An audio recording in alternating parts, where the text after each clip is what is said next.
Bom dia, tudo bem com você? Hoje, quarta-feira, dia 2 de abril, eu tô aqui fazendo esse vídeo para compartilhar com você o meu estudo diário da lição da Bíblia, o guia de estudo aqui, né? A gente está estudando sobre profecias. E aí, mais uma vez, gravando aqui para compartilhar com você esse estudo. Então, fica comigo até o final desse vídeo, vai ser rapidinho, mas vale a pena, vale a nossa salvação.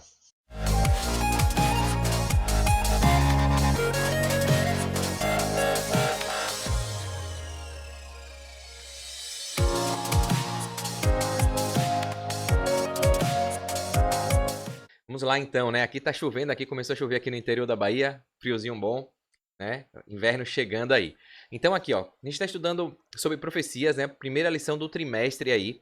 E essa semana a gente está estudando sobre alguns princípios da profecia. A gente já falou aqui, ó, recapitulando alguma coisa. Segunda-feira a gente falou que a profecia bíblica sempre deve nos levar a Jesus e a promessa de salvação que ele oferece a toda a humanidade, né? Então toda a profecia tem a ver com isso, é o grande conflito, né? O plano da salvação, da redenção, o que iria acontecer antes de Jesus vir, quando Jesus veio e quando ele vai voltar, tá bom? Terça-feira a gente falou que o conhecimento que aumentaria repentinamente no tempo do fim seria o conhecimento do livro de Daniel, né? Tem uma profecia ali, não está falando de meio de transporte, de comunicação, né? Conhecimento humano, né? A profecia, como a gente viu aí na terça-feira, está falando sobre o livro de Daniel, que as palavras foram seladas, né? Encerradas ali, e depois João no Apocalipse abriu, revelou, e aí Deus, o anjo, falou que era para não selar, era para divulgar, para se multiplicar, né? E hoje, quarta-feira, a gente vai ver aqui, ó, estudar a Bíblia é como montar um quebra-cabeça.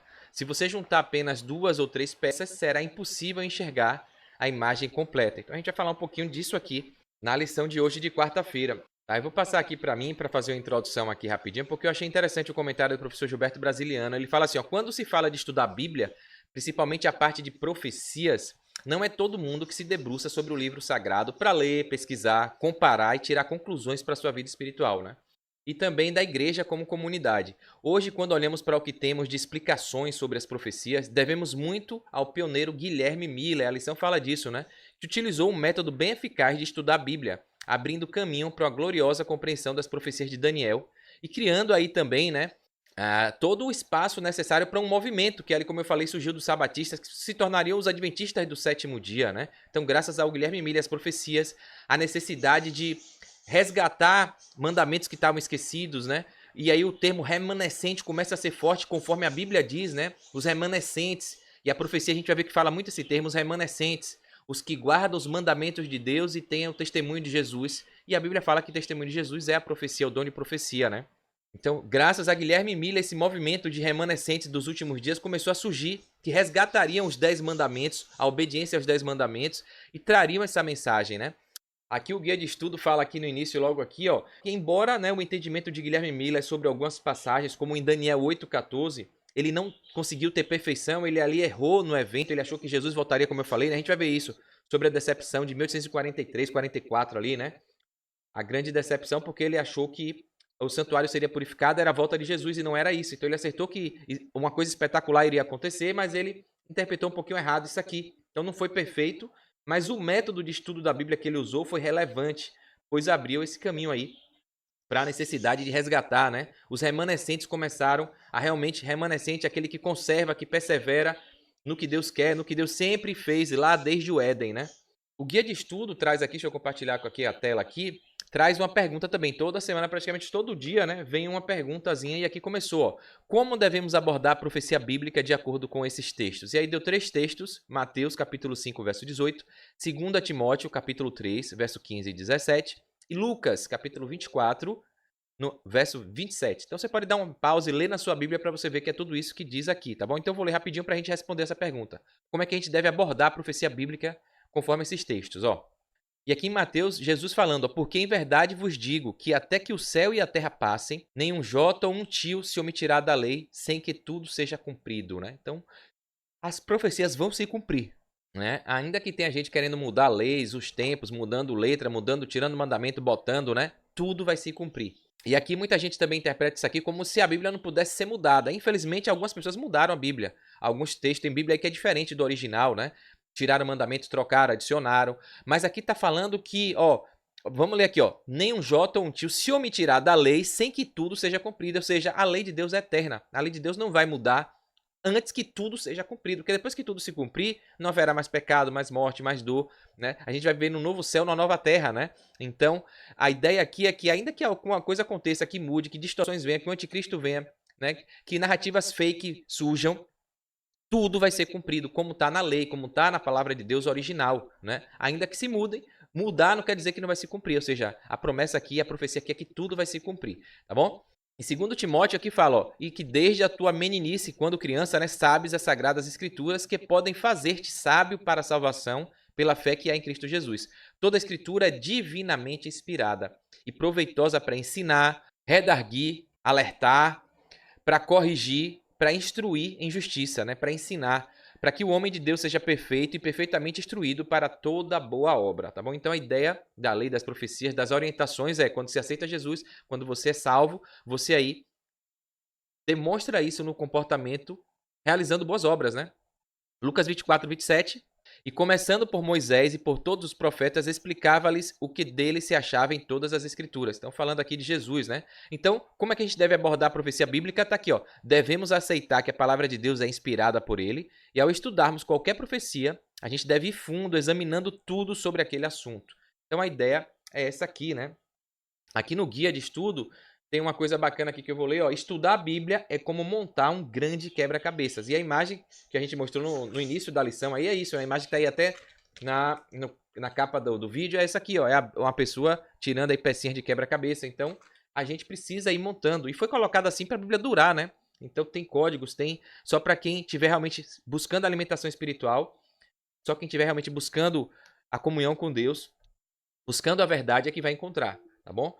Então, uma das principais razões pelas quais muitos não compreendem a Bíblia é que essas pessoas a tratam como uma coleção de ditados soltos ou provérbios que poderão ser usados em situações específicas. Então, tem muita gente que lê como se fosse uma caixinha de mensagens para o dia, né? De coaching, né? Então, vou tirar isso aqui para mim hoje. Aí pega e adapta, faz uma interpretação específica, ali, uma aplicação específica. Então, muita gente usa a Bíblia assim. Pega ali a Bíblia como se fosse um site de frases impactantes, né? Frases motivacionais. Então a Bíblia fala de tudo na vida, é um manual da vida, né? Tem o estudo que eu fiz aqui sobre a Bíblia, dá uma passada aí, é um estudo longo, aprofundado, sobre a confiabilidade da Bíblia. Então a Bíblia é um manual, é a nossa orientação, tudo na vida tem um manual, tudo que é criado tem um manual. Então a gente foi criado por um Deus que também deixou o manual. Então a Bíblia é isso, e ela tem um contexto para ser interpretada, né? Olha aqui, ó, muitos estudam as profecias com a mesma abordagem, tirando textos de seu contexto e ligando-os a eventos atuais. Então pega a profecia, tira ali, interpreta do jeito que lhe convém, né? Em vez de comparar o texto com o resto da Bíblia. Então a Bíblia fala, ela mesma diz que tem que estudar um pouco aqui e um pouco ali. Regra sobre regra, texto sobre texto. Então tem que pegar e comparar, tá bom? E aí é por isso que muita gente distorce, interpreta errado, né? Aqui é muito fácil retirar um versículo do contexto e fazê-lo dizer o que a gente quer, as nossas crenças, as nossas convicções, né? Aqui no rodapé, no finalzinho, vem uma outra pergunta bem interessante, ó. Você conhece pessoas que usam de modo equivocado alguns textos bíblicos para atacar verdades, né? Para atacar regras, leis divinas e eternas? Sobre, por exemplo, como a gente falou no estudo de ontem, né? Sobre a questão do sábado, que é o dia separado e abençoado por Deus, o dia de Deus, do Senhor, para a gente honrar, adorar, glorificar. E Deus falou, lembra-te do dia do sábado. Então ele falou, lembra porque sabia que a humanidade ia se esquecer. Ia, né, largar esse mandamento, que é o dia de adoração, é o sinal de Deus, né? O sinal de Deus no Éden, para lembrar a criação, que ele é o criador de tudo. A questão do morto, da morte que a gente falou, para onde vai o morto, né? De espírito alma, né? Que o ser humano é uma alma, não tem alma. Então, essas coisas aí são distorcidas, são interpretadas erradas. A pessoa pega um texto que não entende, fora do contexto, e aí usa para justificar o que lhe convém, o que foi ensinado, né? Então, isso é ruim demais. Então aqui o professor, deixa eu compartilhar essa tela aqui, que eu achei bacana esse comentário do professor Gilberto Brasiliano. Ó. Hoje, muitos que estudam as profecias tiram ou isolam um ou mais textos do seu contexto. E ao invés de compará-los com a restante da Bíblia, anunciam isso como uma verdade suprema, trazendo em muitos o medo, ao invés da compreensão e do preparo. E aí, o que é que acontece? Muita gente se deixa levar, né? Hoje com os influencers, com pastores, os comentários aqui também tem uma coisa bem bacana. Eu vou ler aqui para você para a gente finalizar. De ler a Bíblia com responsabilidade ética, né? Então muita gente pega a influência, pastor, padre, pega o que uma pessoa diz e aí esquece de seguir de fato a Bíblia, né? Olha aqui, ó. É triste dizer, mas as profecias bíblicas muitas vezes foram usadas para justificar a iniquidade humana. Então veja o absurdo que pode chegar a isso, né? Teorias racistas que promoviam a ideia de superioridade da raça branca sobre a negra, justificando o apartheid, inclusive, e até a escravidão, foram baseadas em uma interpretação distorcida de Gênesis 9:25. Então depois pega aí Gênesis 9:25. E aí muita gente pega o texto da Bíblia para justificar suas atrocidades, né? Então, se um pedófilo quiser pegar um texto bíblico e tira do contexto, se a pessoa quiser fazer um incesto, se alguém quiser, né, matar, se alguém quiser roubar, ele vai lá, pega a Bíblia, tira um texto fora do contexto, né, e aí justifica a sua ação com aquele texto ali. Então, muita gente faz isso, desobedece e aí pega um texto distorcido, fora do contexto, e usa para justificar o seu erro, a sua desobediência. Então, veja como é que o ser humano é, né? Olha, o antissemitismo que resultou nos pogroms, nas cruzadas e no assassinato de 6 milhões de judeus foi alimentado por uma má interpretação das profecias bíblicas. Olha isso aqui. Daniel 9:24, pegaram Daniel 9:24 e também justificaram, né? E aí veio essa atrocidade toda aí. Outra coisa que é comum às pessoas que não entendem a Bíblia, né? Que não estudam, pega ali a informação superficial. Olha aqui, ó. Ao longo da história, abusos e crimes contra mulheres dentro das famílias foram frequentemente justificados pela referência a Gênesis 3:16, quando fala que a mulher vai ser dominada, submissa ao marido, né? Vai ser governada pelo marido, que vai ter dor durante o parto, vai sofrer por conta do castigo do pecado. E aí usa isso como argumento para a mulher ser violentada, abusada, né? Enfim. Então, vejam como o ser humano tem a capacidade de pegar algo bom, que tem ali com um contexto, com uma orientação perfeita e transforma em algo ruim. Tá? Então, é complicado demais isso aí. Então, a gente precisa pedir a Deus, através da oração, o Espírito Santo, para usar a gente e para a gente interpretar dentro do contexto, tá? Se despir de falsos ensinamentos de pai, de família, de líderes religiosos e estudar a palavra, porque a própria palavra de Deus, a própria Bíblia aqui, ó, é ela que se revela, é ela que se interpreta, é ela que explica. A exegese é isso aí, é o próprio texto se explicar. E para finalizar aqui, ó, aqui também o comentário aqui da profetisa Ellen White. Ela fala também de Guilherme Miller, né, que comparou passagem com passagem, auxílio de referências que tem ali no rodapé da Bíblia, concordância, né, com coerência. E aí ela fala do exemplo de Jesus e até dos discípulos que estavam ali com Jesus. Ela fala, Jesus reconheceu o valor das Escrituras e as expôs aos seus discípulos. A vida de Jesus toda foi assim. Mas ainda assim, os discípulos, olha o que Jesus falou. Após a sua ressurreição, ele se aproximou de 2 dos discípulos deles que estavam ali a caminho de Emaús. Estavam tristes com a morte de Jesus, do amado mestre, né? Então Jesus chega e lhe diz, como vocês são insensatos e demoram para crer em tudo o que os profetas disseram. Então tá aqui, Jesus falando, como é que vocês são insensatos? Tá tudo aí na Bíblia, tá? A profecia tá aí. E vocês demoram para crer. Não é verdade que o Cristo tinha que sofrer para poder entrar na sua glória, né, e realizar o plano de Deus? E aí, começando por Moisés e todos os profetas, explicou-lhes que constava a respeito dele em todas as escrituras. Então Jesus chegou para eles ali e falava, ó, vocês estão aí sofrendo por quê? Não entendeu que tudo aqui fala de mim? Que eu tinha que sofrer, morrer, né? Esse era o plano desde o início. E aqui, ó, ele os repreendeu por não conhecerem as escrituras. E conhecer tem a ver com estudar, gente, né? Tem a ver com estudar. Que tudo aí na Bíblia, as profecias, tudo testificam de Jesus, né? Se estivessem familiarizados com ela, sua fé teria sido sustentada na hora da prova, pois o tratamento que Cristo recebeu daqueles que veio salvar estava previsto nas profecias. Estava tudo ali, né? Jesus falava e a galera não entendia. Aí, principalmente os doutos, os escribas, os fariseus, os saduceus, a galera ali que eram doutores da lei, né? Queriam outra coisa. Ele falou, o reino não é desse mundo, e o pessoal achava que Jesus ia ser um líder militar, né? E aí, o comentário fala que quem realmente quer entender a Bíblia com perfeição, as profecias, precisa seguir as regras que Guilherme Miller conseguiu para identificar lá atrás o que aconteceu, né? Então ele fala que existem algumas regras de interpretação. E a gente vai finalizar aqui falando dessas regras para você. Então pega aí, ó, 5 regras. Primeiro, cada palavra tem sua importância para o assunto apresentado na Bíblia. Então cada palavra tem um porquê, né? Até o original, pega e tem sites que mostram a palavra original, o sentido original, porque às vezes a interpretação, as versões já vão influenciadas com a crença do tradutor, né? Com narrativas pagãs, né? Crenças pagãs, e aí a pessoa interpreta ali, muda a palavra, interpreta com o português aqui, que não condiz com o que o original queria transmitir, né? Com o ensinamento puro do hebraico e do aramaico, que era uma língua ali precisa que Jesus ensinou no Antigo Testamento, né? Quando vem o grego, já vem a mitologia, o paganismo, e aí a tradução às vezes distorce, tá bom? Segundo, todo versículo da Bíblia é útil e inteligível se estudado com dedicação. Bom, então toda a Bíblia é inspirada. Terceiro, nada revelado na Bíblia será escondido daqueles que pedem com fé, sem duvidar. Então ore e peça com fé, porque nada vai ser escondido. O Espírito Santo vai te iluminar. Quarto, para entender a doutrina, olha, isso aqui é forte, ó. para entender a Bíblia, o que está ali de verdade, junte todas as passagens bíblicas sobre esse tema, esse assunto que você deseja conhecer, tudo que tem na Bíblia, todos os versos, então deixe cada palavra ter sua devida influência e interpretação.